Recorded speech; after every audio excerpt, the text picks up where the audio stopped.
The Great Hall of the Galactic Council stretched across 3 kilometers of polished metal and crystal.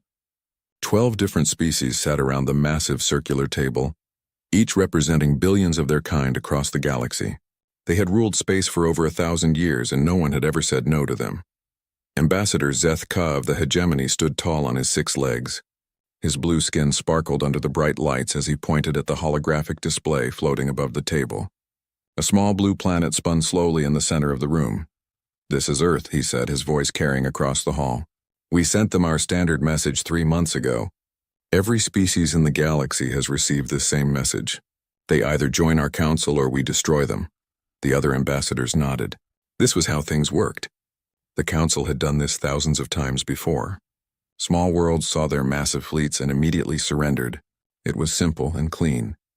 Ambassador Vex 9 flickered her crystal body. Light danced through her transparent form as she spoke. "Perhaps they did not understand our message. These humans are still very young. They only discovered faster than light travel 50 years ago." Admiral Korath slammed his four-armed hand on the table. His insect-like face clicked with annoyance. "They understood perfectly. We sent the message in 47 different languages. We showed them pictures of our fleets destroying other worlds. We made it very clear what would happen if they refused." Supreme Chancellor Vorth leaned forward in his massive chair. His gray skin was covered in scars from 100 battles. He had led the council for 2 centuries and had never met a species he could not break. "What did they say in response?" he asked. Admiral Korath's mandibles clicked nervously. "That is the problem, Supreme Chancellor. They said nothing. No message back. No surrender. No declaration of war. Nothing at all." The hall fell silent. This had never happened before. Every species reacted to the council's ultimatum. Some begged for mercy. Others threatened war they could never win. Some tried to make deals or join alliances. But no one had ever simply ignored the message. Ambassador Quilks of the Traders Guild spoke up. His tentacles waved as he accessed his data files. "Our scouts report that the humans continue their normal activities. They still send trade ships to nearby systems. Their scientists still study the stars. Their military forces maintain normal patrol patterns. It is as if they never received our message at all." "But they did receive it," Admiral Korath insisted. "Our communication logs confirm delivery to their planetary government, their military command, and their scientific community." Someone read our message. Chancellor Vorth stood up slowly. His presence filled the room like a dark cloud. "Show me their military strength." The holographic display changed. Now it showed Earth's defensive systems. Orbital platforms surrounded the planet like a metal web. Weapons batteries pointed out toward space. Shield generators created layers of protection around important cities. "Impressive for a young species," admitted Admiral Korath. "But nothing compared to our power. One battle group could overwhelm their entire defense network." Ambassador Drix of the mining caste studied the display with her electronic eyes. "What about their population?" 8 billion humans live on Earth, reported Admiral Korath.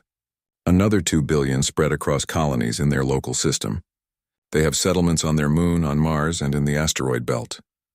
10 billion total, Chancellor Vorth mused. "A significant population, but we have destroyed larger civilizations." Ambassador Zeth Ka's fins fluttered with excitement. "Perhaps they are planning something. A surprise attack? A secret weapon? We should strike immediately before they can act." "No," said Chancellor Vorth firmly. "We follow protocol. They have had 3 months to respond. Now we send the 7th Fleet to demonstrate our power. When they see our ships blocking out their sun, they will beg for mercy like all the others." Admiral Korath bowed his head. "How many ships, Supreme Chancellor?" "All of them. I want the humans to understand that resistance is impossible. Send 3,000 vessels. Use the intimidation formation. Park them just outside their star system where everyone on Earth can see them with their telescopes." The other ambassadors murmured their approval. 3,000 ships was overkill for one planet, but it would send a clear message to every species watching. The Council's power was absolute. "What if they still refuse to respond?" asked Ambassador Vex 9. Chancellor Vorth's laugh was like grinding metal. "Then we turn their blue world into an asteroid field. We have done it before. We will do it again." As the council members prepared to leave, none of them noticed the small changes that had appeared in their computer networks over the past 3 months. Tiny modifications in their communication systems, subtle alterations in their security protocols, minor updates to their navigation databases. The changes were so small and clever that even their best technicians had missed them.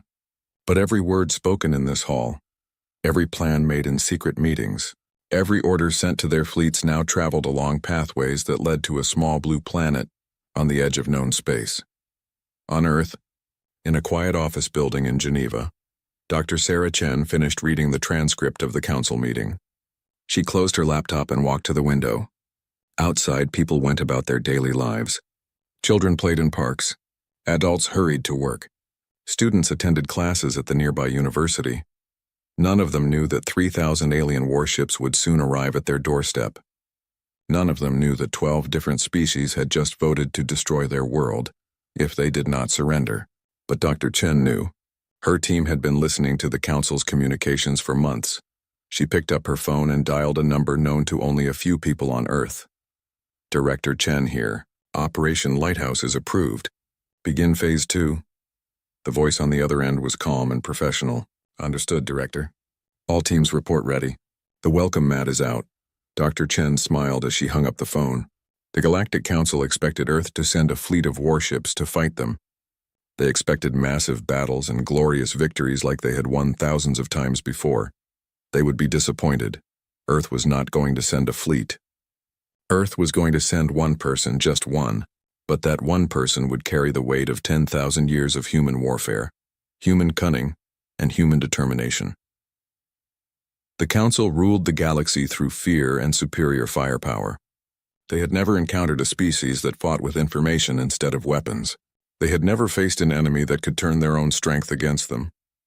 As night fell over Geneva, Dr. Chen began preparing for a business trip.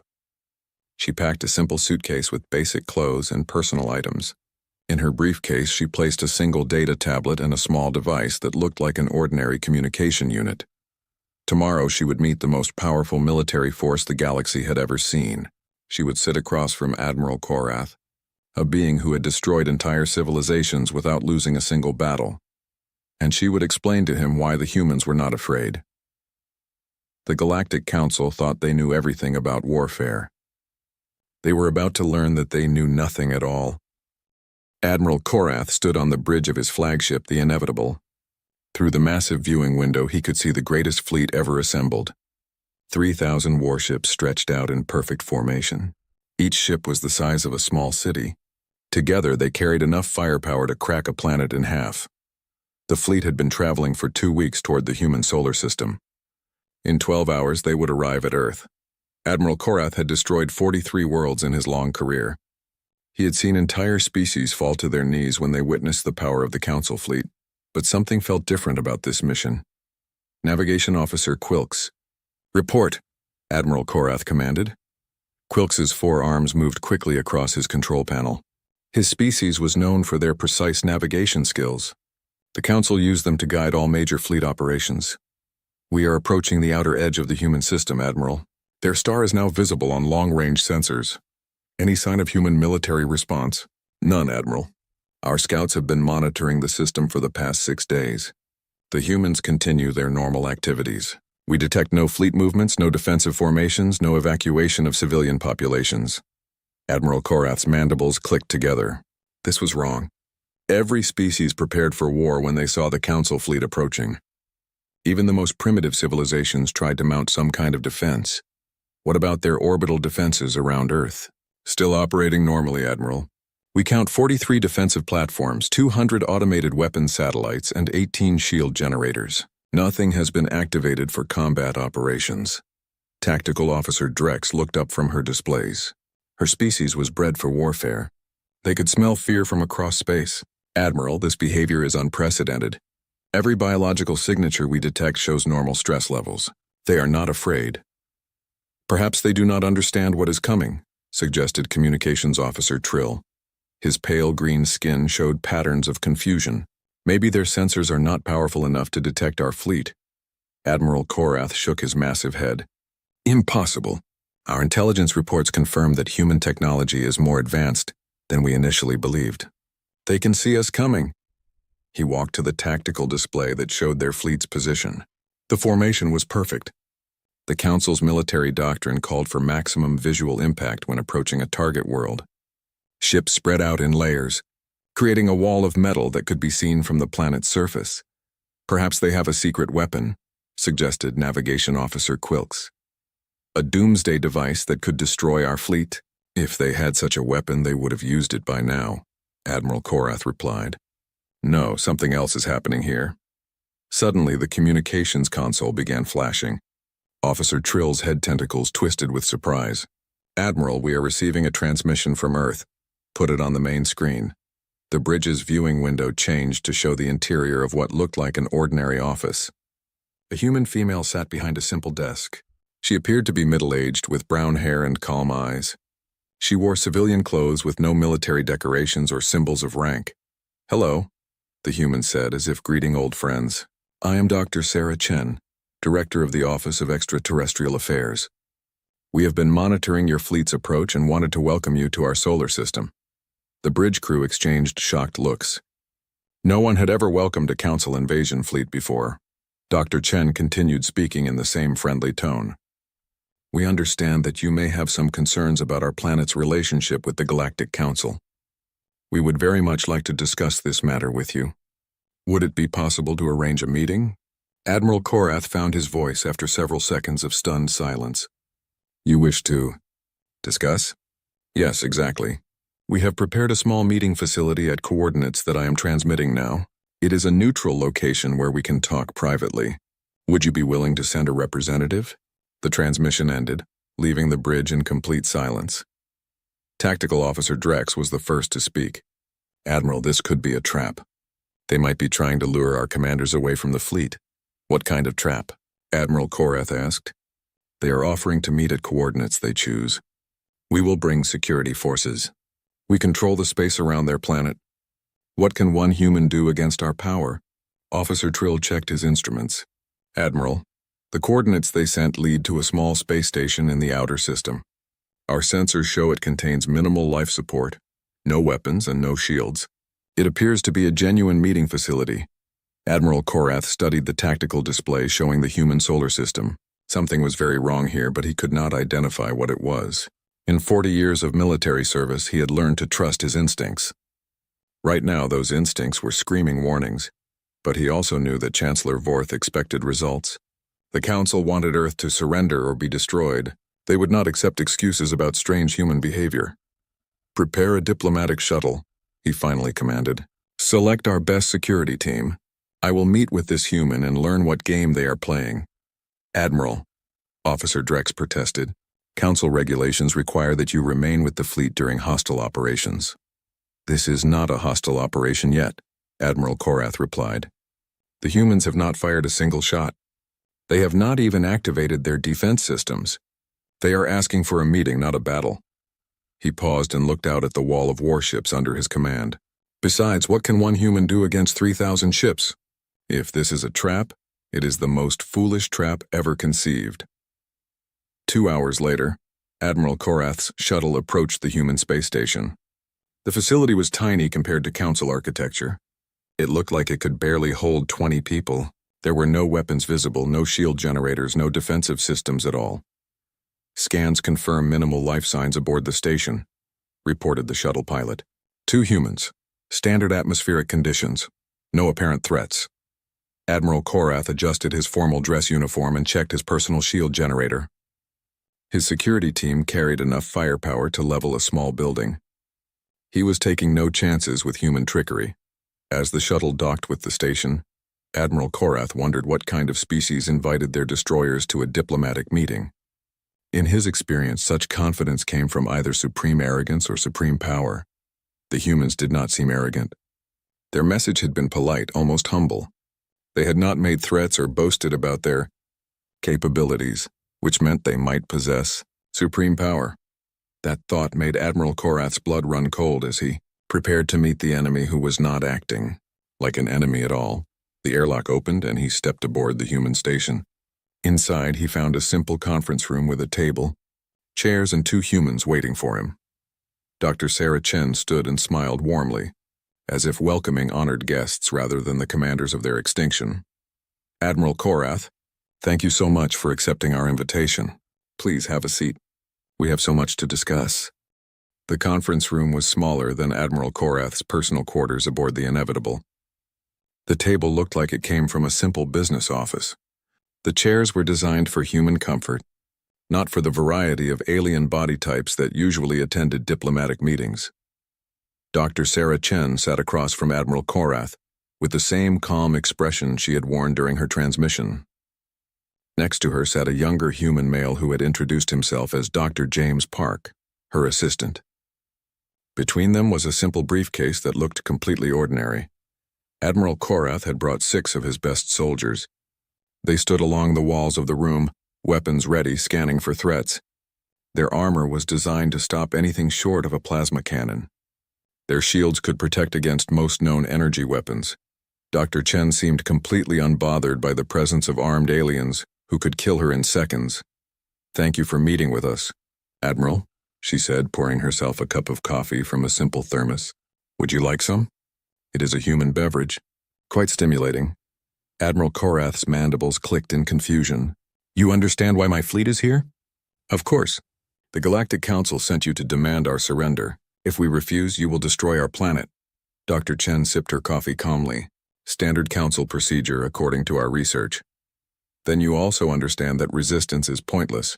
3,000 ships orbit your world. Each one carries enough firepower to level your largest cities. Your entire planetary defense system could not stop even one of our battle groups." "Oh, we are quite aware of your capabilities," Dr. Chen replied. She nodded to Dr. Park, who opened the briefcase and pulled out a simple tablet computer. "In fact, we know quite a lot about your fleet." The tablet's screen lit up, showing detailed technical specifications of Council warships. Not basic information that might be available through trade contacts, but classified military data that should have been impossible for humans to obtain. The Hegemony Destroyer Class 7, for example, Dr. Chen said, reading from the tablet, standard crew of 400 quantum plasma main guns, regenerative shield matrix rated at 47 terawatts. Admiral Korath felt his skin grow cold. That information was classified at the highest levels of Council security.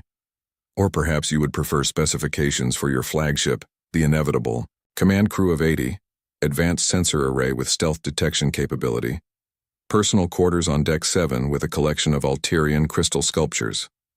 The Admiral's 4 hands clenched into fists. Only 3 beings in the galaxy knew about his private art collection. All of them were Council members with maximum security clearance. "How did you obtain this information?" Dr. Chen smiled pleasantly.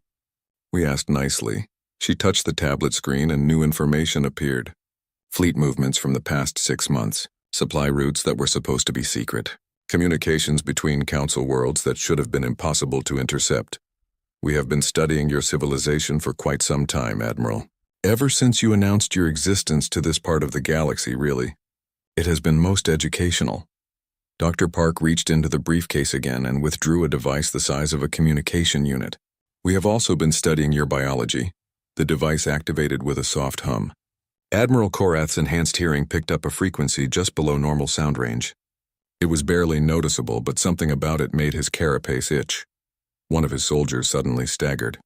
The Hegemony warrior's blue skin began changing color, shifting from deep blue to pale gray. His weapon fell from nerveless fingers as he struggled to remain standing. "Fascinating reaction," Dr. Chen observed. "The Hegemony nervous system is incredibly efficient, but it relies on specific electromagnetic frequencies to coordinate movement. Disrupt those frequencies and motor control becomes very difficult." She nodded to Dr. Park, who shut off the device. The soldier immediately recovered, his skin returning to normal color. "A simple demonstration," Dr. Chen explained. "We have similar techniques for each species in your fleet. The Vex crystalline biology is particularly interesting. Did you know that crystal formations can be shattered using precise sonic resonance?" Admiral Korath stared at the small device with growing horror. "You are threatening my soldiers?" "Not at all. We are sharing information. You see, Admiral, we believe in being completely honest during negotiations. We want you to understand exactly what you are dealing with." She touched the tablet again. This time it showed star charts of the local galactic region. Red dots marked Council worlds, space stations, and military bases. Every location marked in red represents a facility where we have established some level of access to your computer networks. Communication systems, navigation databases, security protocols, financial records. We have been very thorough. The red dots covered almost the entire map. Hundreds of worlds, thousands of installations, the entire infrastructure of galactic civilization. Impossible, Admiral Korath whispered. Our security systems are impenetrable. It would take centuries to break our encryption. It would take your species centuries, Dr. Chen agreed. But we are not your species. We think differently. We approach problems from directions you would never consider. She leaned forward slightly, and for the first time, her friendly expression became serious. Admiral, your species has ruled the galaxy for 1,000 years. In all that time, have you ever encountered an enemy that did not fight the way you expected? Admiral Korath thought about all the wars he had fought, all the civilizations he had conquered. Every species had tried to match Council firepower with their own weapons. Every battle had been won through superior technology and numbers. No, he admitted. We do not fight the way you expect, Dr. Chen continued. We do not build larger guns or stronger shields. We do not gather massive fleets for glorious battles. Instead, we learn, we study. We find weaknesses that you did not know existed. She gestured to the red dots on the star chart. Your entire civilization depends on computer networks to function. Trade, communications, navigation, even life support on many of your worlds. What do you think would happen if those networks suddenly began working against you instead of for you? The implications hit Admiral Korath like a physical blow.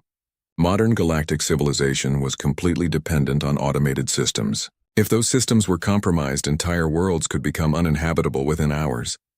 You could destroy us without firing a shot, he said slowly. We could, Dr. Chen agreed, but we will not. Do you know why? Because you are not conquerors, Admiral Korath said, understanding beginning to dawn. You do not want to rule the galaxy. Exactly. We want to be left alone to live our lives in peace. We have no interest in your territory, your resources, or your trade routes. We simply want you to go home and pretend this conversation never happened.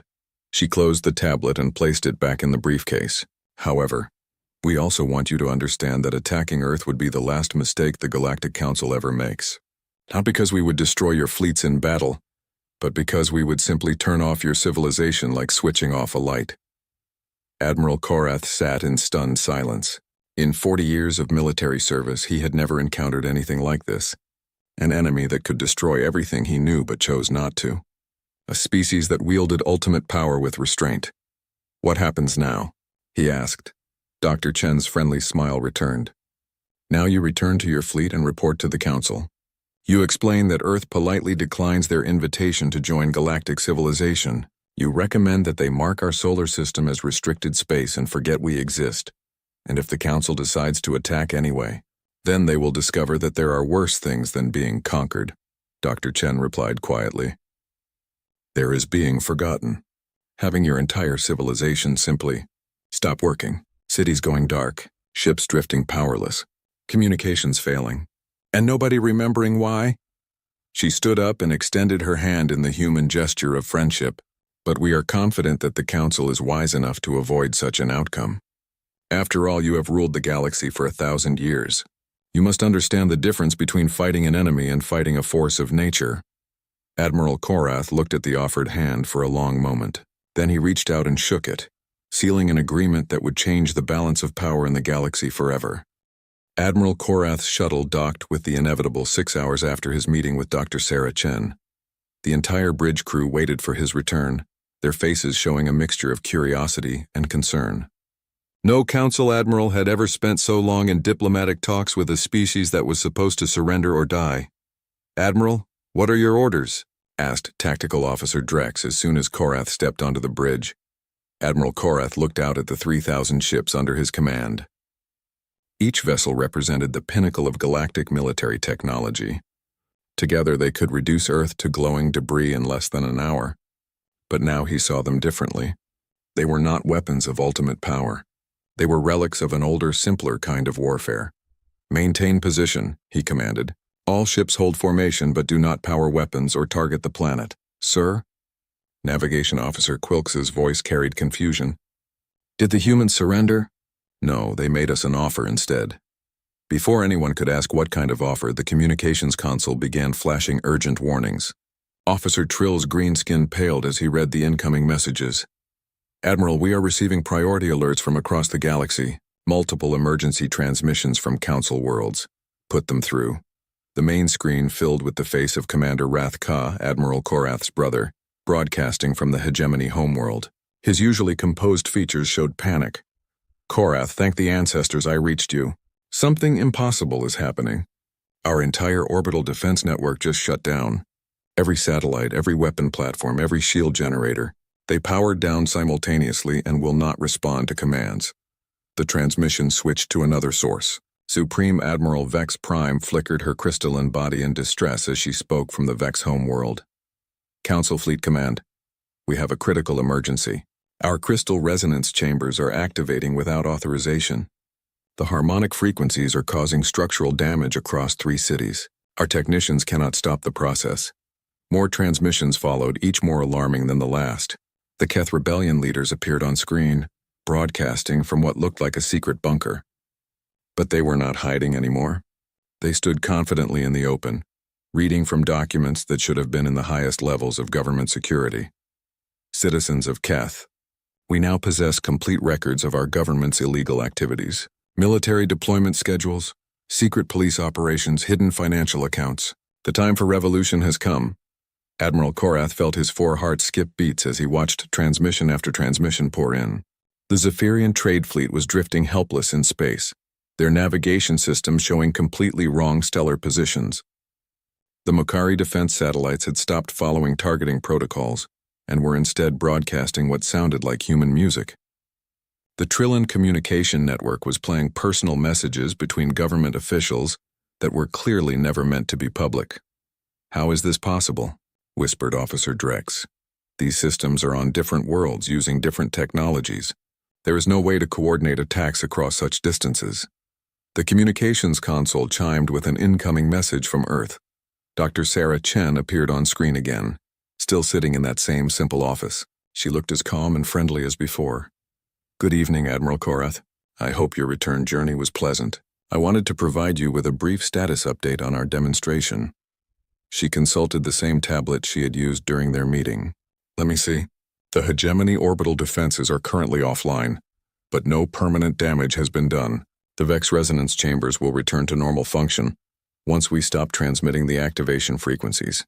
The Keth revolutionaries are quite excited about their new intelligence data, but that situation will resolve itself politically. She scrolled through more information on the tablet. The Zephyrian navigation errors will correct themselves within the hour.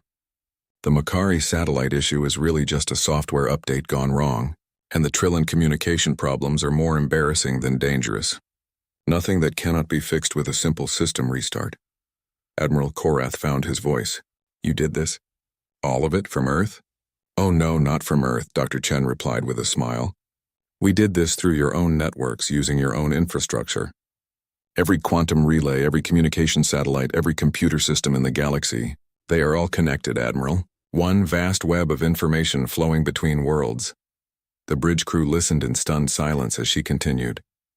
When your council announced its existence to the galaxy 50 years ago, you essentially sent us a detailed map of every system we needed to access. Trade computers talk to military databases. Navigation systems share information with communication networks.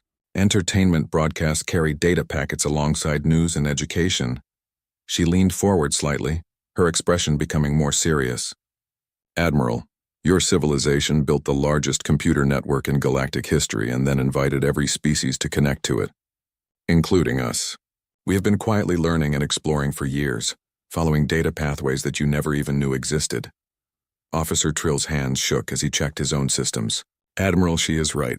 I am detecting subtle modifications in our own database structure, changes so small that our security scans missed them completely. When did you infiltrate our systems? Admiral Korath demanded. Infiltrate is such a harsh word, Dr. Chen replied. We prefer to think of it as networking.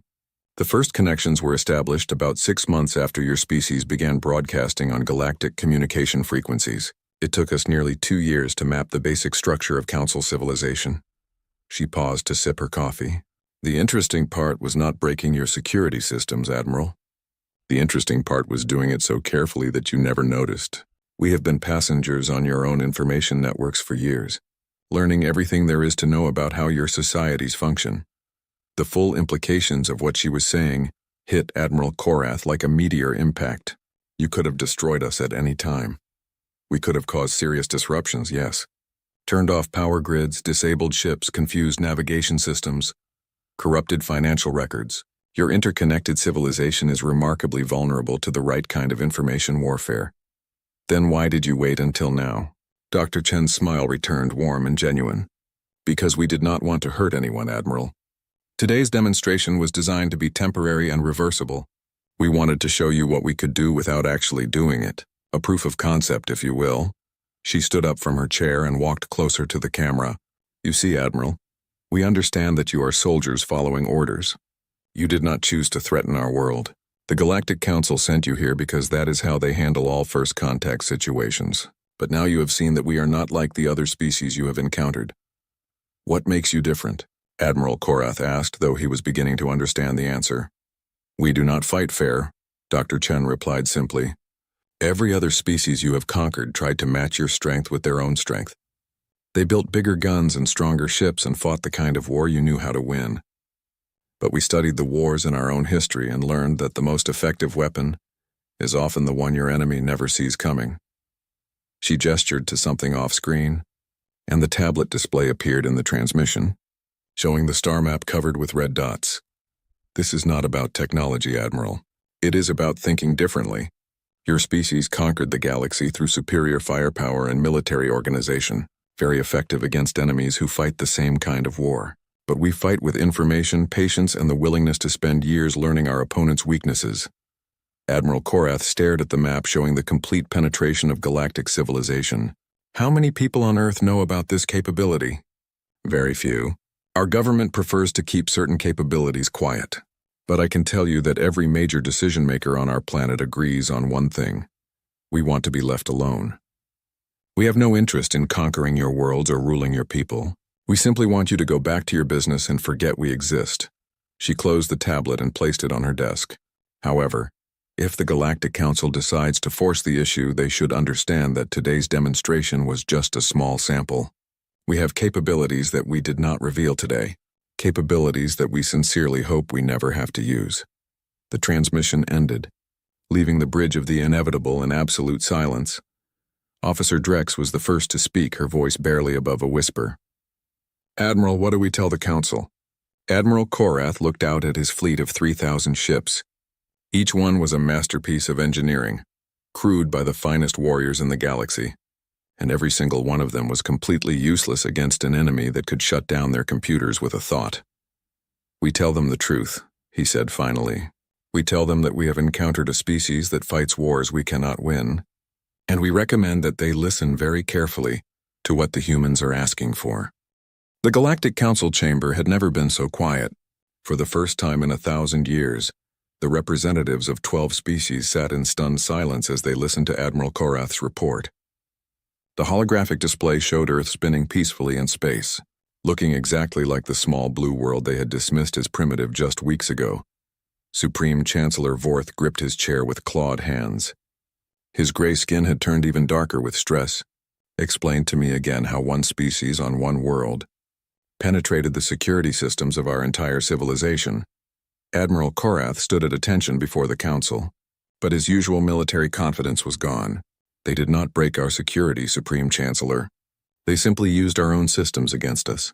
Every computer network in Council space is connected through trade links, communication relays, and information-sharing protocols. The humans followed those connections like roads leading to every world we control. Ambassador Zethka's fins fluttered with agitation. Impossible. Our security protocols are updated constantly. Our best technicians monitor every system. That is exactly why it worked, Admiral Korath replied. The humans did not attack our security.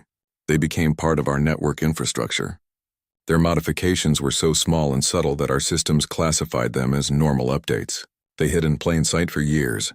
Ambassador Vex 9 flickered her crystal body, light patterns showing deep concern. The damage reports from our homeworlds are still coming in.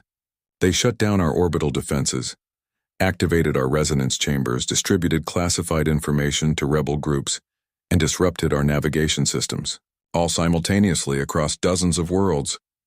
And then they fixed everything, added Ambassador Quilks of the Traders Guild.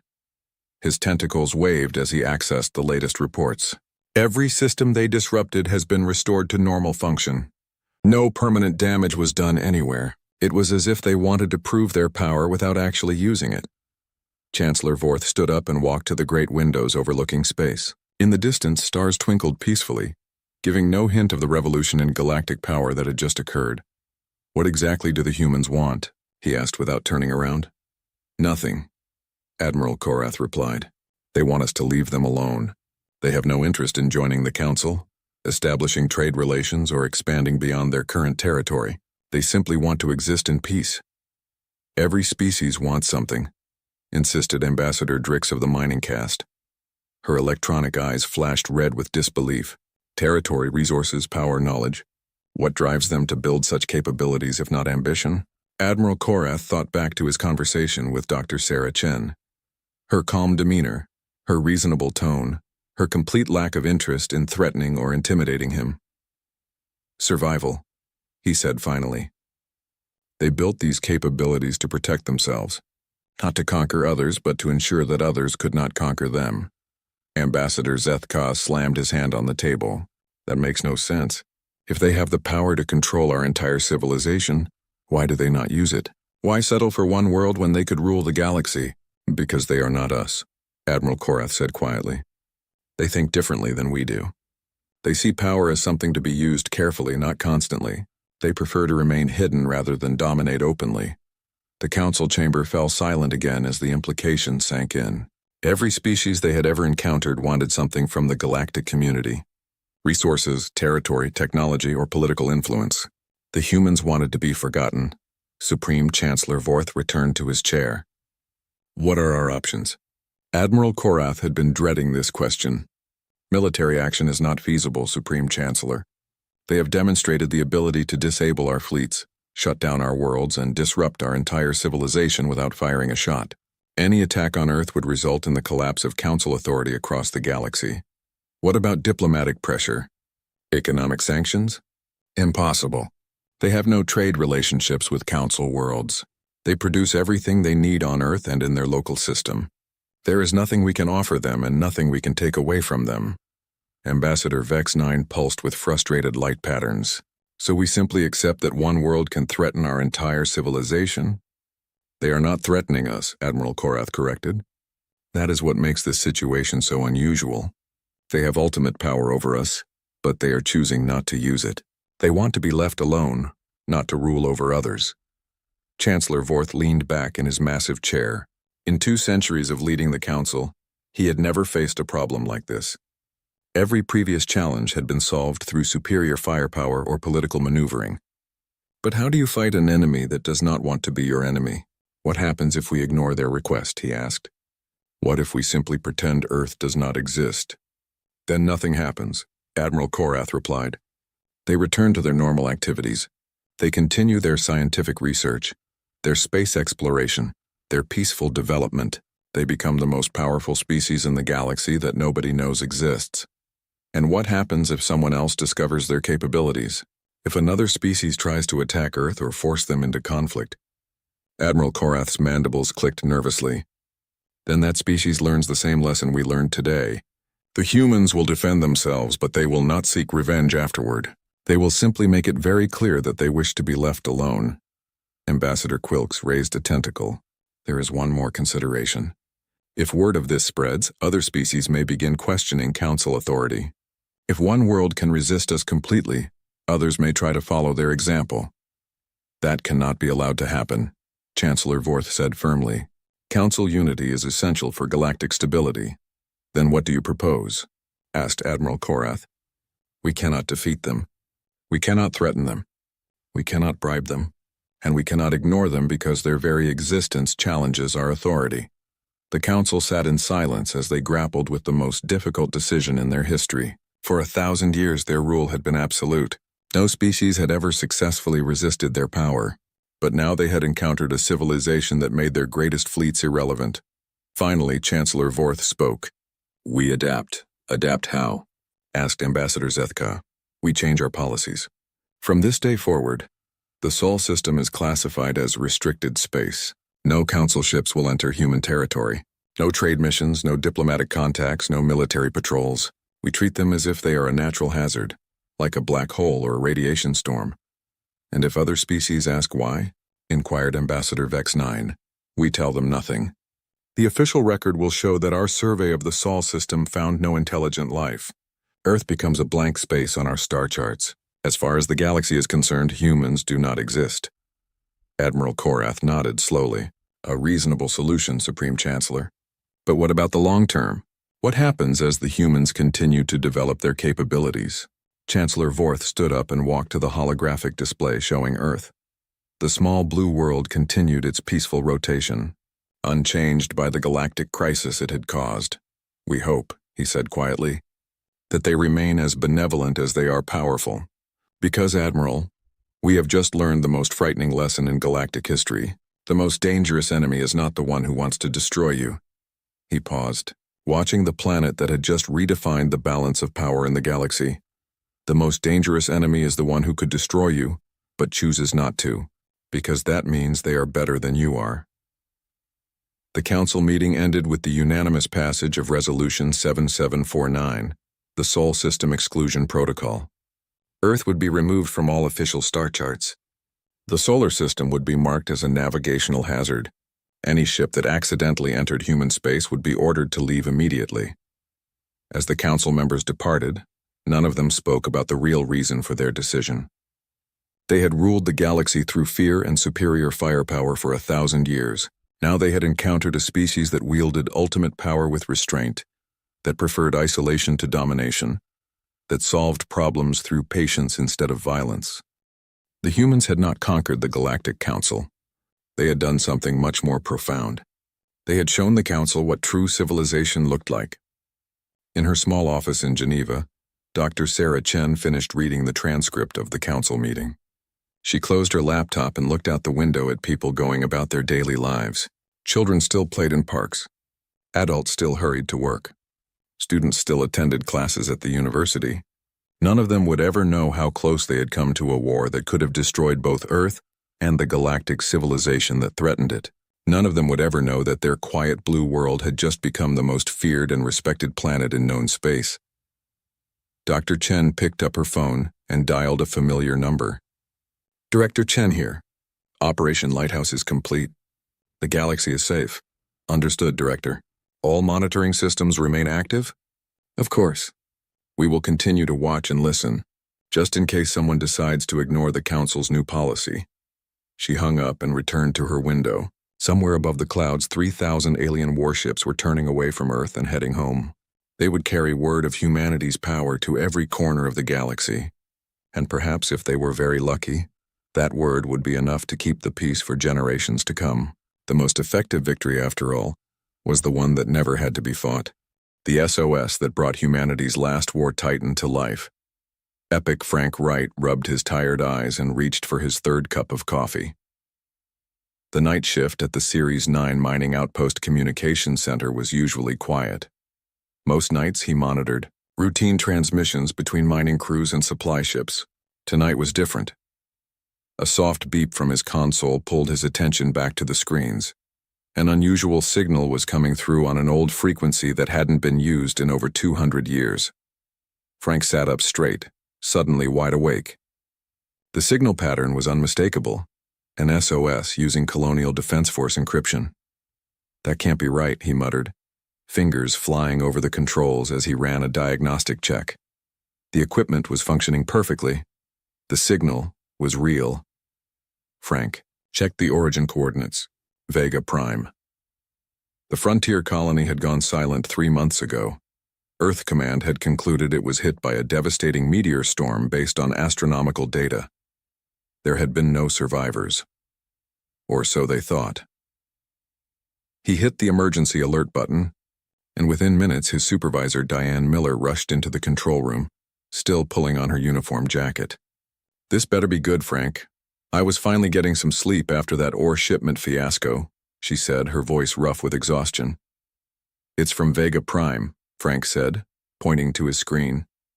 an SOS Colonial Defense Force encryption, and the timestamp is recent.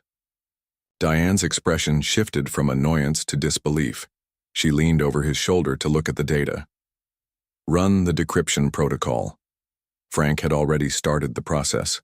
They watched in silence as the computer worked through the layers of security. When the message finally appeared on screen, Diane's face went pale. Under attack. Unknown hostiles. Colonial defenses failing. Request immediate military assistance. This changes everything, Diane whispered. She straightened up and took a deep breath. I'm contacting Earth Command immediately. Keep monitoring for any additional transmissions. Frank nodded and turned back to his console, heart racing. He had been at this post for 7 years, and nothing remotely interesting had happened until now. He felt a mix of excitement and dread. People might still be alive on Vega Prime, but they were in terrible danger. 300 million kilometers away, deep beneath the lunar surface, an automated system registered the emergency protocols initiated by Series 9's communication with Earth Command. In a forgotten military facility that had been decommissioned decades ago, machines began to hum. The facility had been sealed since the end of the Proxima Rebellion, when humanity had sworn off the weapons that had nearly destroyed their own species. Most of these weapons had been dismantled, but one remained, buried away, officially listed as decommissioned, but secretly preserved by military leaders who believed humanity might one day face a threat too great for conventional defenses. Lights flickered to life in the massive chamber. Dust particles danced in the air as ventilation systems activated for the first time in generations. In the center of the chamber stood a colossal figure, its metal surface dulled with age but still imposing. The War Titan, a massive humanoid battle platform standing over 300 meters tall, armed with enough firepower to level continents. The last of its kind.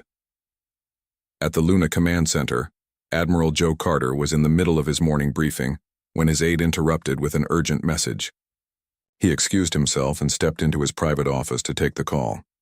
This is Admiral Carter. Sir, we've received an emergency transmission from Vega Prime, came the voice of General Lisa Brown. The colony is under attack by unknown forces. Joe frowned. Vega Prime was destroyed months ago. Apparently not completely, sir. We've verified the authenticity of the signal.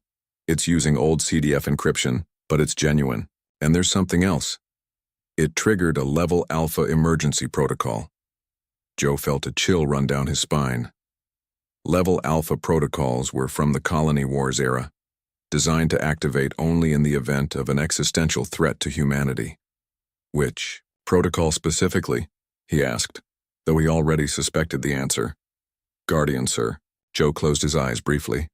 Guardian. The last War Titan. The weapon that was never supposed to exist anymore. I'll be there in 20 minutes. Assemble the Joint Chiefs and get me Dr. Samantha Powell.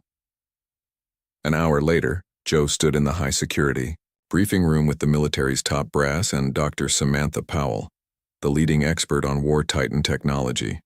The room was tense as they reviewed the situation. You're telling me that Guardian still exists? Joe asked, staring at the holographic display showing the sealed lunar facility. I thought it was decommissioned after the peace accords. Officially, yes, replied Dr. Powell, her face grim. But some in the military leadership were unwilling to dismantle our most powerful defensive weapon. They mothballed it instead, buried it beneath the old Armstrong base. Who authorized this? Demanded Admiral Patricia Evans. It was before my time, Joe said, but it appears the decision came from the highest levels during the final days of the Colony Wars. The display changed to show the War Titan itself. Despite the grainy footage from the facility's old cameras, its immense size and power were obvious. Guardian was unique among the Titans, Dr. Powell explained. The others were purely mechanical, but Guardian has a human consciousness at its core, a volunteer who underwent the neural transfer process. Who? Joe asked. Master Sergeant Alan Russell. He was dying from radiation poisoning after saving his unit during the Battle of Proxima Centauri. He volunteered for the experimental procedure. Joe remembered the stories of Alan Russell. a war hero who had supposedly died on the battlefield. So this was the truth that had been hidden all these years? At the lunar facility, engineer Greg Bennett awoke to the sound of alarms. He had spent the past 40 years as the facility's caretaker, the only human presence in a place that wasn't supposed to exist. His job was simple: maintain the basic systems and ensure the War Titan remained in stasis. Now, as he rushed to the control room, he saw that Guardian systems were coming online independently. The neural network was rebooting. The War Titan was waking up. Greg watched in awe as the massive figure's eyes began to glow with a soft blue light. He activated the communication system, his heart pounding. "Hello, Guardian," he said, his voice echoing in the massive chamber. It's been a long time. The War Titan's systems hummed as consciousness returned to the amalgamation of machine and man. When it spoke, the voice was deep and resonant, filling the chamber. "Situation report. SOS from Vega Prime. The colony is under attack by unknown hostiles." There was a pause as Guardian processed this information, accessing long-dormant databases and strategic systems. "Mission parameters?" the Titan finally asked. Greg took a deep breath. "Rescue and defense. Vega Prime is under attack. We're awaiting further orders from Earth Command." In the control room's dim light, the War Titan's massive form seemed to straighten slightly, as if remembering its purpose after the long sleep. "I am ready to serve," Guardian said. "For humanity. The SOS that brought humanity's last War Titan to life. Epic, Doctor." Samantha Powell stood in the massive chamber beneath the lunar surface, staring up at Guardian. The War Titan towered above her, its metal frame gleaming under the newly activated lights. Even after decades of being mothballed, it was an impressive sight. 300 meters of advanced weaponry and technology, powered by the consciousness of a war hero who had given his mind to protect humanity. "How functional is it?" Admiral Carter asked, his voice echoing in the chamber. He had arrived on the fastest transport available after the emergency meeting. Greg Bennett corrected quietly. "Guardian has the consciousness of Alan Russell. He's not an it." Greg had spent 40 years as the caretaker of this forgotten facility. To him, Guardian was more than a weapon. He was the last remnant of the colony wars, a living reminder of both humanity's ingenuity and its capacity for destruction. "Guardian systems are at 87% operational capacity," Greg explained. "The neural network is fully functional. Alan's consciousness is intact." Samantha walked closer to the massive feet of the War Titan, touching the cold metal surface. "We'll need to run a full diagnostic before deployment. We don't know what 40 years of dormancy has done to the weapon systems. I've maintained every system according to protocol," Greg said, a hint of defensiveness in his voice. "Guardian will be ready for combat within 24 hours. Admiral Carter nodded, his expression grim. "We may not have 24 hours. We've received additional transmissions from Vega Prime. The situation is worse than we thought." He activated a portable display, showing the most recent message from the colony. The video was fragmented and distorted, but clear enough to see the destruction. Buildings collapsed as strange ships moved through the sky. The colonists who had managed to send the message were hiding in underground bunkers, but they reported that the enemy was systematically breaking through their defenses. "We need to move quickly," Carter said. "The nearest battlecruiser is 2 weeks away at maximum speed. Guardian might be the only hope for those colonists." "I'll need a team," Samantha said, "and access to the current military networks to update Guardian's tactical systems." "You'll have everything you need," Carter assured her. "I've already authorized full resources for this mission." "What about transport?" Greg asked. Guardian was never designed to travel interstellar distances on his own. "We're retrofitting a colony transport ship," Carter replied. "The USS Defender. It's being modified to carry Guardian to Vega Prime. High above them in lunar orbit, engineers were already working around the clock to prepare the Defender for its unusual cargo. The ship was large enough to carry the War Titan, but modifications were needed to secure the massive figure during transit and to integrate Guardian systems with the ship's controls. Captain Susan Kelly watched as workers swarmed over her ship. She had been chosen to command this mission because of her experience with frontier colonies and her top security clearance. Still, nothing in her 15 years of service had prepared her for transporting a supposedly decommissioned superweapon to fight an unknown enemy. "Captain Kelly," a voice called.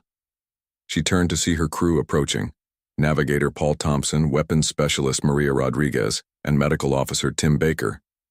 They had been briefed separately and were still processing the reality of their mission. "Is it true?" Maria asked quietly. "We're really transporting a war titan?" Susan nodded. "Guardian, the last of its kind. We leave as soon as the modifications are complete." "I thought they were all destroyed after the peace accords," Tim said, frowning. "So did everyone," Susan replied. "This mission is strictly classified. As far as the public knows, we're delivering emergency relief supplies to the Vega sector." Paul studied the technical specs on his tablet. "The journey will take 3 weeks. Even with the latest full drive technology, we'll need to make at least 2 stops to recharge the drive." "Do we know anything about the attackers?" Maria asked. Susan shook her head. "Nothing concrete. The transmissions from Vega Prime don't include clear images of the enemy. All we know is they're using technology we haven't seen before." "This is a rescue mission," Susan reminded them. "There are 30,000 colonists on Vega Prime counting on us. Whatever your feelings about the War Titans or the Colony Wars, right now Guardian may be their only hope." Back in the lunar facility, Guardian was undergoing final preparations. Samantha and her team had updated the War Titan's tactical systems and weapon controls, integrating contemporary military protocols with the older technology. "Guardian, run a full systems check," Samantha instructed. The War Titan's eyes glowed brighter as it processed the command. "Systems check initiated. Defensive shields at 93% capacity. Weapon systems at 89% efficiency. Neural network operating at optimal levels." "How do you feel?"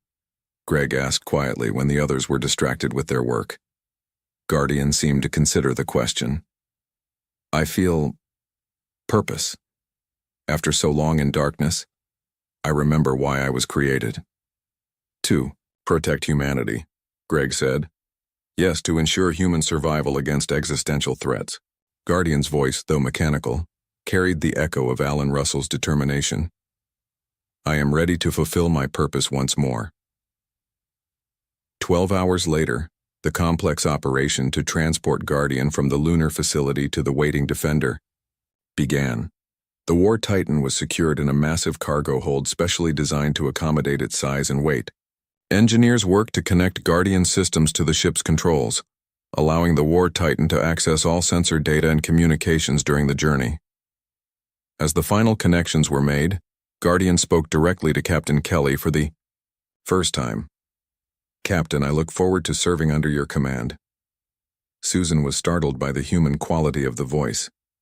Despite knowing about the neural transfer process, she had expected something more robotic. "Thank you, Guardian. I hope, together, we can save the people of Vega Prime." "That is my mission," Guardian replied. "To protect those who cannot protect themselves." Admiral Carter stood on the observation deck watching as the Defender prepared for departure. He had staked his career on this decision, reactivating a weapon that officially didn't exist, sending it across space to fight an unknown enemy. If he was wrong, the consequences would be severe. But the alternative was to abandon Vega Prime and its people to their fate. "Godspeed," he murmured as the Defender's engines flared to life. The ship rose slowly from the lunar surface, its massive weight requiring extra thrust from the enhanced engines. Inside the cargo hold, Guardian remained perfectly still as the ship accelerated, breaking free from the moon's gravity and setting course for the outer system. The journey to Vega Prime had begun. Humanity's last war titan was heading to battle once more, carrying with it the hopes of 30,000 colonists and the consciousness of a man who had died decades ago to save others. As the Defender disappeared into the darkness of space, Susan Kelly made an entry in the ship's log. Mission Day 1. Embarking on rescue operation to Vega Prime with classified military asset. Expected arrival in 21 days. The fate of the colony rests on our success. In the cargo hold, Guardian began analyzing every piece of data available about Vega, Prime, and the potential threat. After 40 years of silence, the War Titan had a new mission, and this time the enemy was completely unknown. The SOS that brought humanity's last War Titan to life. Epic 2 weeks into their journey to Vega Prime, the crew of the Defender had settled into a routine. Captain Susan Kelly spent most of her time on the bridge, monitoring their progress and preparing for the unknown threat that awaited them. Paul Thompson worked constantly on navigation calculations, finding the fastest route through fold space to reach the colony. Maria Rodriguez ran combat drills, preparing for every possible scenario they might face upon arrival. Tim Baker inventoried medical supplies, knowing they would need to treat injured colonists. And in the massive cargo hold, Guardian remained connected to the ship's systems, analyzing data and preparing for battle. Susan entered the cargo hold, the doors sliding open. With a soft hiss, she still wasn't used to the sight of the War Titan. Its size was overwhelming, filling the enormous space from floor to ceiling. Guardian's metal surface gleamed under the lights, and its eyes glowed with a soft blue light that followed her. "Movements, Captain Kelly," Guardian acknowledged. "We are making good progress." Susan nodded. 17 days of travel completed, 4 more to go. "Have you found anything useful in the data from Vega Prime?" "I have analyzed all available information," Guardian replied. "The attackers are using technology unlike anything in my databases." "Could they be from beyond the Outer Rim?" Susan asked, studying the tactical display that showed Guardian's analysis of the enemy ships. "Possibly. Or they could be something we've never encountered before." Guardian's voice remained calm, but Susan detected a hint of concern. "Their attack pattern suggests intelligence and purpose. They are not simply destroying. They appear to be harvesting." "Harvesting what?" Susan asked, frowning. "Resources. Certainly, but possibly also—" Guardian paused. "Possibly also people." Susan felt a chill run down her spine. "You mean they're taking colonists?" "The pattern of destruction focuses on infrastructure while leaving residential areas intact until after they have been emptied. It suggests they value the colonists for some purpose." Before Susan could respond, Maria's voice came through the communication system. "Captain, we're receiving another transmission from Vega Prime." Susan rushed back to the bridge. The crew gathered around the main display as the message came through. The signal was weak and broken, but they could make out enough to understand the situation had grown worse. Colony defense systems failed completely, evacuating to underground shelters, enemy forces, systematically dismantling infrastructure. The message ended abruptly. The display showed a countdown clock. The transmission had been sent 3 days ago, which meant the colonists had been fighting alone for 3 weeks now. "How many colonists are we talking about?" Tim asked, already calculating medical supplies in his head. "Approximately 30,000, Guardian answered through the ship's communication system. "If they've reached the underground shelters, they have supplies for perhaps another month." The shelters had been built during the initial colonization as protection against meteor storms and solar radiation. They weren't designed for long-term habitation or to withstand a determined attack. "We need to push the engines harder," Susan decided. "Guardian, can you interface with the fold drive systems? Find us a way to get there faster?" "I can attempt to optimize the drive efficiency," Guardian replied. "But increasing speed comes with risks." "What kind of risks?" Paul asked nervously. "Fold space instability, navigation errors, drive burnout." Guardian listed the possibilities without emotion. "However, I calculate that a 7% increase in speed is possible with acceptable risk levels." Susan didn't hesitate. "Do it. Every hour matters now." Guardian connected more deeply with the ship's systems. The lights dimmed briefly as power was redirected. The engines hummed at a higher pitch and the deck vibrated slightly beneath their feet. "Full drive recalibrated," Guardian announced. "New estimated arrival? 10 days." Susan nodded grimly. "Let's hope that's fast enough." The next week passed. Intense preparation. Maria worked with Guardian to develop battle strategies based on the limited information they had about the enemy. Paul plotted their course through the most stable regions of fold space to minimize travel time. Tim prepared the medical bay for receiving injured colonists. Susan coordinated it all, spending hours reviewing plans and contingencies. 2 days. From Vega Prime, they dropped out of fold space to recharge the drive for the final approach. They were close enough now to receive real-time data from the colony's automated satellite network. The images were shocking. Once bustling colony centers were now in ruins.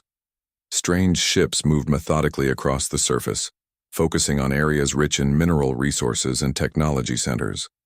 The underground shelters were still intact, but sensors showed drilling operations had begun at 3 different locations. They're trying to reach the shelters, Susan realized. The colonists are trapped, Maria said, studying the tactical display. There's no way for them to evacuate now. Susan turned to the communication panel. Guardian, what do you think our options are? In the cargo hold, Guardian processed the new data. The War Titan had been built for this exact scenario, to defend humanity when all other defenses failed. But even a War Titan had limitations.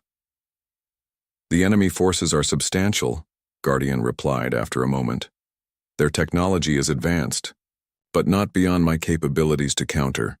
I detect weaknesses in their formation and approach that suggest they have not faced organized military resistance before. So what's our plan? Susan asked. I will engage the enemy directly, drawing their forces away from the colony. While they are focused on me, the defender can evacuate as many colonists as possible from the shelters. It was a simple plan, but risky. The defender wasn't designed as an evacuation ship. They could take perhaps 1,000 people at most, leaving the majority behind. We can't evacuate them all, Susan pointed out. No, Guardian agreed, but we can save some, and I can buy time for Earth Command to send additional ships. Susan considered their options. They had come to save the colony, but the situation was far worse than anyone had expected. A difficult choice had to be made. How long would it take for reinforcements to arrive, she asked. The nearest battle group is 17 days away, Guardian answered. If they departed immediately upon receiving our signal. Susan looked at her crew. They all understood what that meant. Even if they sent a message now, the colonists wouldn't survive that long. Then we go with Guardian's plan, she decided. We save as many as we can. As the defender prepared for the final approach to Vega Prime, Guardian ran system checks and battle simulations. The War Titan had been built for exactly this purpose, to stand between humanity and extinction. I was built for this, Guardian stated as final preparations were made, to protect humanity when all other defenses fail. In the silence of the cargo hold, the consciousness that had once been Alan Russell prepared for battle once more. After decades of dormancy, Guardian would fulfill its purpose again. The Defender's engines flared as they made the final approach to Vega Prime. In less than 24 hours, humanity's last War Titan would face an unknown enemy in a desperate battle to save what remained of the colony. The SOS that brought humanity's last War Titan to life. Epic, the Defender approached Vega Prime under stealth mode, its engines running silent as they slipped into the system. Captain Susan Kelly stood on the bridge, watching the main display as they moved closer to the colony world. The planet that had once been a vibrant frontier outpost was now scarred with destruction. Alien ships moved across the surface like predators, methodically taking apart the remains of human civilization. Position us behind the largest moon, Susan ordered. We need to stay hidden until Guardian is ready to deploy. Paul guided the ship into position, using the moon's mass to shield them from enemy sensors. The crew worked in tense silence, each focused on their tasks. They had trained for combat situations, but never against an unknown alien force with technology beyond their understanding. In the cargo hold, final preparations for Guardian's deployment were underway. Technicians checked the launch systems that would deliver the War Titan to the planet's surface. Maria supervised the loading of additional weapon modules onto Guardian's frame, experimental systems that Dr. Powell had included despite not being part of the original design. These energy dampeners might give you an edge, Maria explained as she secured the last module. They're designed to disrupt advanced power systems. Thank you, Guardian replied. The War Titan's voice echoed in the massive hold. Every advantage will be necessary. Susan entered the cargo bay, her expression grim. We've identified 3 shelter locations where colonists are still alive. The aliens are drilling toward all 3. At their current rate, they'll break through in less than 24 hours. Guardian processed this information. The deployment plan remains optimal. I will engage the enemy forces directly, drawing them away from the drill sites. The Defender can then extract colonists from the nearest shelter while I keep the aliens occupied. And the other 2 shelters? Susan asked, though she already knew the answer. We must prioritize, Guardian stated simply. Save those we can reach first. It was a cold calculation, but the right one. They couldn't save everyone with a single ship, but they could save some. Susan nodded her acceptance of the plan. We deploy in 30 minutes, she said. Good luck, Guardian. Luck is not a factor I calculate, Guardian replied, but I appreciate the sentiment. As Susan turned to leave, Guardian spoke again. Captain Kelly, if I do not return from this mission, please tell Earth Command that Alan Russell fulfilled his duty to the end. Susan paused, reminded that behind the metal and technology was the consciousness of a man who had given everything for humanity. I will, but let's focus on both of us making it back. The deployment sequence began exactly 30 minutes later. The cargo bay doors opened to the vacuum of space and powerful electromagnetic launchers propelled Guardian out into the darkness. The War Titan's own propulsion systems activated, guiding it toward Vega Prime's atmosphere. On the bridge, the crew watched Guardian's descent on the main display. The massive figure glowed red as it entered the atmosphere, a fiery meteor cutting through the sky. Enemy ships are changing course, Paul reported, watching the sensor readings. They've detected Guardian. Susan nodded. That's what we wanted. They're taking the bait. Guardian's descent slowed as atmospheric thrusters engaged, controlling the landing trajectory. The War Titan touched down 10 kilometers from the nearest alien concentration, the impact sending dust clouds billowing into the air. For a moment, Guardian stood motionless, gathering sensor data and analyzing the environment.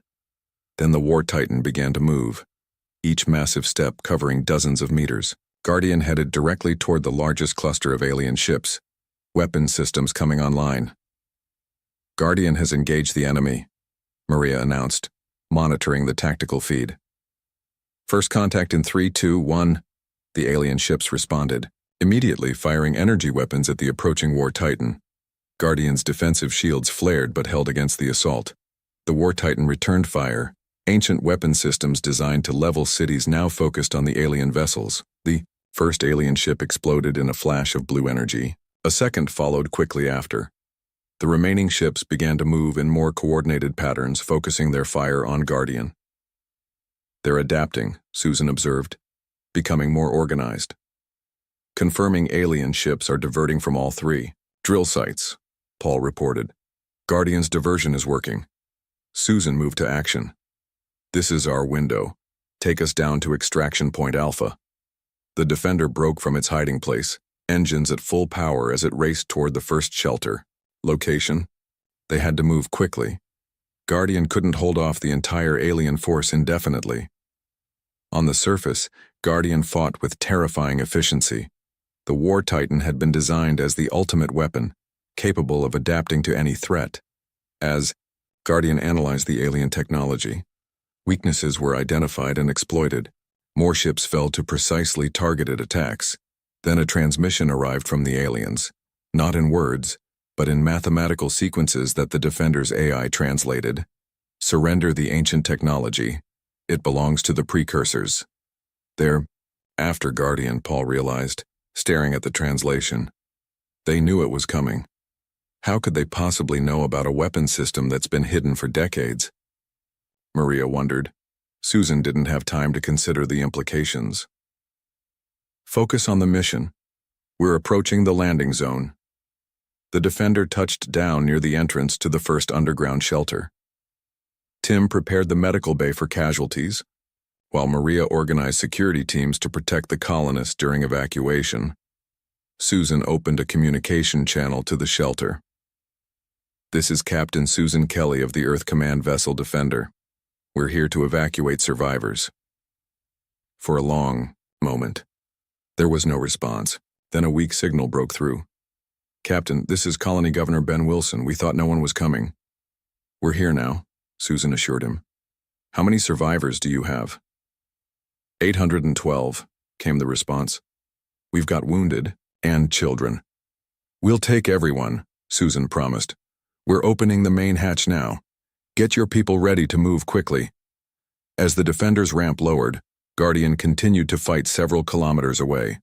The War Titan was surrounded now, dozens of alien ships focusing their attacks. Guardian shields were failing under the concentrated assault, but the War Titan fought on, destroying ship after ship.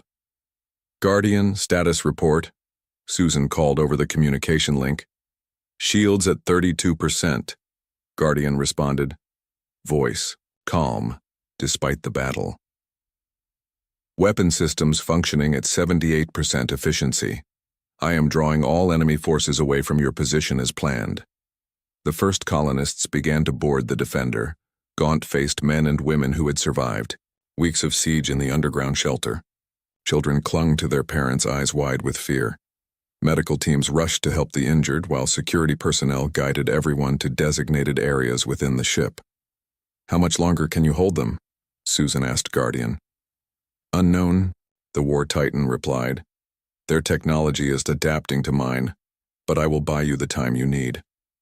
On the tactical display, Susan could see Guardian was right. The alien ships were changing their attack patterns, focusing on the weak points in the War Titan's defenses. Guardian was still fighting, still destroying enemy vessels, but the battle was taking its toll. "Get those colonists aboard faster," Susan ordered her crew. "We might not have as much time as we thought." As the evacuation continued, the battle between humanity's last War Titan and the mysterious alien force raged across the ruined landscape of Vega Prime. It was a fight that would determine not just the fate of the colonists, but perhaps the future of humanity itself. The SOS that brought humanity's last War Titan to life. Epic, the evacuation moved quickly as the colonists boarded the Defender. Captain Susan Kelly supervised from the ramp, counting each group that entered the ship. They were at 700 now, with just over 100 left to board. The wounded had been taken directly to the medical bay where Tim and his team worked to stabilize them. "Captain, we have a problem," Paul called over the communication link. "Enemy ships are breaking away from Guardian. They're heading toward our position." Susan looked up at the sky. She could see them, 5 alien vessels moving rapidly in their direction. Guardian had destroyed dozens of ships, but couldn't hold all of them back. "How long until they reach us?" Susan asked. 3 minutes, maybe less, Paul replied. Susan turned to Maria. "Get the last colonists aboard now. We need to be ready to lift off." Maria nodded and began organizing the remaining colonists into faster-moving groups. The ship wouldn't be able to hold off a direct attack from multiple enemy vessels. "Guardian," Susan called over the communication link.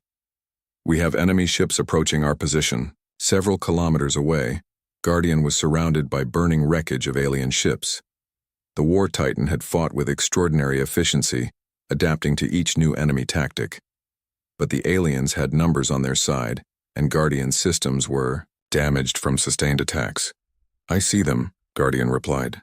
The War Titan's voice was steady, but Susan could detect slight distortion indicating damage to the communication systems. "I cannot reach your position in time." Guardian analyzed the situation with cold precision. The Defender was vulnerable. The colonists were at risk. The mission parameters were clear. Protect humanity at all costs. "Captain Kelly," Guardian said, "I am activating Protocol Omega." Susan froze.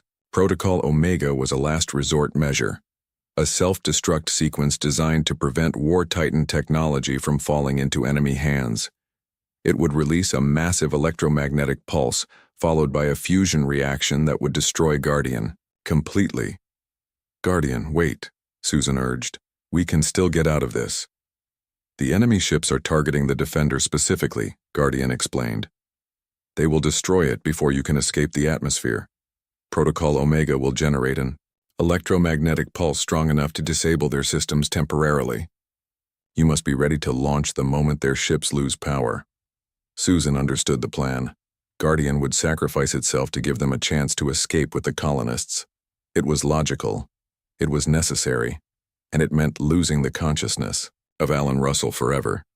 There has to be another way, Susan insisted. There is not, Guardian replied simply. This is what I was built for, Captain, to protect humanity when all other defenses fail. On the bridge, Paul worked frantically at the navigation console. All colonists are aboard, sealing the hatches now. Guardian, what's your status? Susan asked as she rushed to the bridge. Shields, at 11%. Weapon systems at 42%.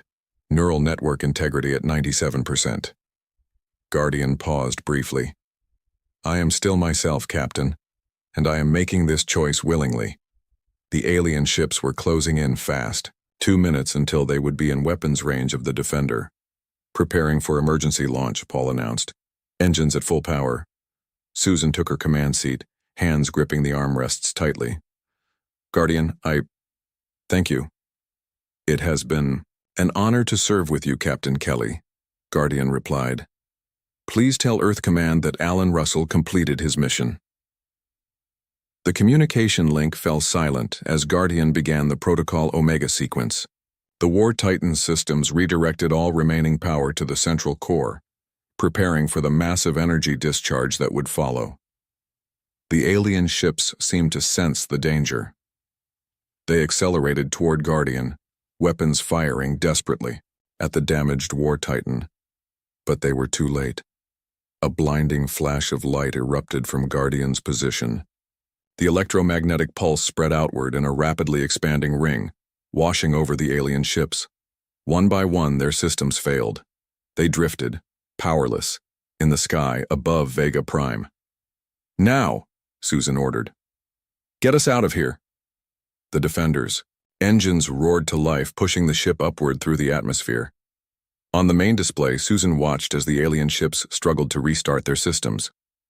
We're clear of the atmosphere, Paul reported, preparing for fold space jump.